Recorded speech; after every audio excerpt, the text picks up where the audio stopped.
Λέγω συμφυγάτες σου μεταφύλων συμμοριτών και μόνο εξουσίας επίγαγων και παρανατομίων.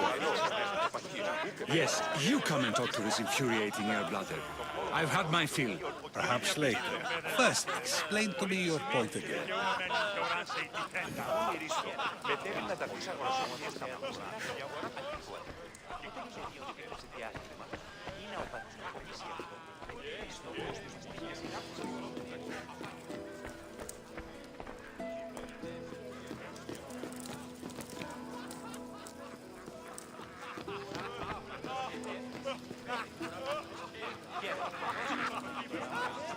Thank you for your help, my friend.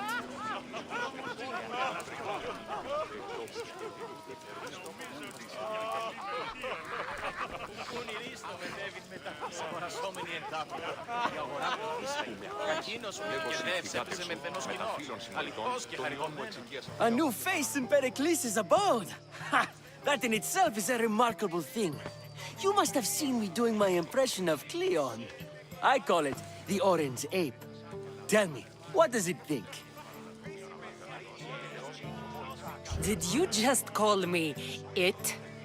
Watch your mouth, Athenian. It speaks, and so feisty too. Sometimes I wonder if I'm doomed to be the only young and beautiful thing here. So, what do they call you? Cassandra. I wouldn't peg you as a Cassandra, but never mind. I'm Aristophanes, and this man is Euripides. Oh, go on. Introduce yourself.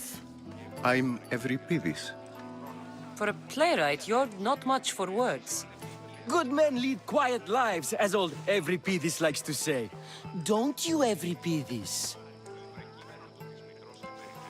Now, if you'll excuse us, I was just about to dazzle this old dog with my impression of Pericles. I call it the wooden board. The man is your host. Under every stone hides a politician, I always say. And Pericles is no different.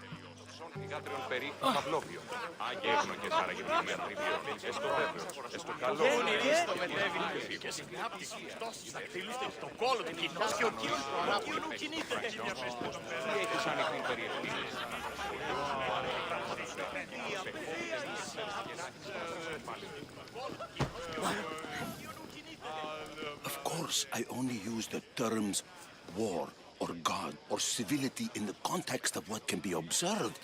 So I can observe soldiers fighting, but does that bring me any closer to understanding war? I haven't seen you around before, citizen. Perhaps you'd like to spare me conversing with this man of nonsense? Sure, we can talk. What about? Before Protagoras changed the subject, we were talking about the next great leader of Athens, Cleon.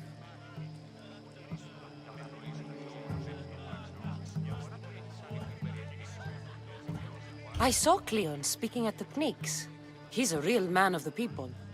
So, you have a taste for politics. That's certainly better than most of the elitist blowhards in this house. I take it you and Pericles aren't friends. Hardly. Ethnippos led the Tsars to have Aspasia ostracized and to see Pericles stripped of power. Not that it worked. Yet, Pericles is the past. He's more worried about losing a few precious statues than he is fighting and winning the war. Cleon will rule this city and return it to greatness. Mark my words.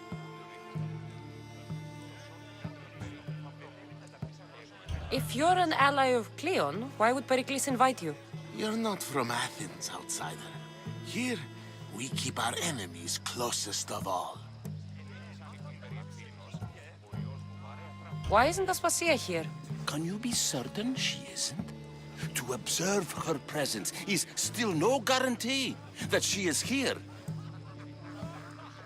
In my opinion, it's just like her to cower in the shadows while we stand out here in the light. I'm looking for clues to help me find a woman. She was Spartan. Looking and finding are quite different things, wouldn't you say? I could observe a priest offering sacrifice to the gods, But does that mean, in so doing, that I have myself found God? Or... Oh, forget it. This has been useless. Here.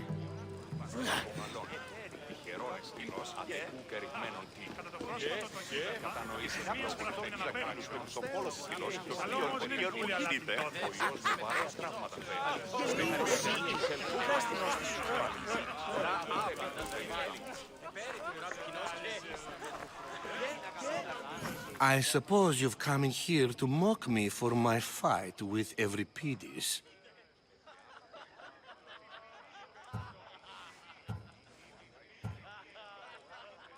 I've seen lots of fights. That wasn't one. I really made a fool of myself this time, didn't I? I'm Sophocles, though I'm sure you knew that. And you are? I am looking for information that'll help me find someone. A Spartan woman. A Spartan woman in Athens. Sounds intriguing.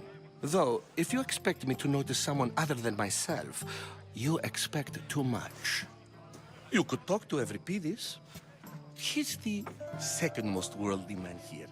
That pediculous Xanthodontus exophthalmic Morosov. But he doesn't talk without a drink. I have no idea what that meant. No, you don't.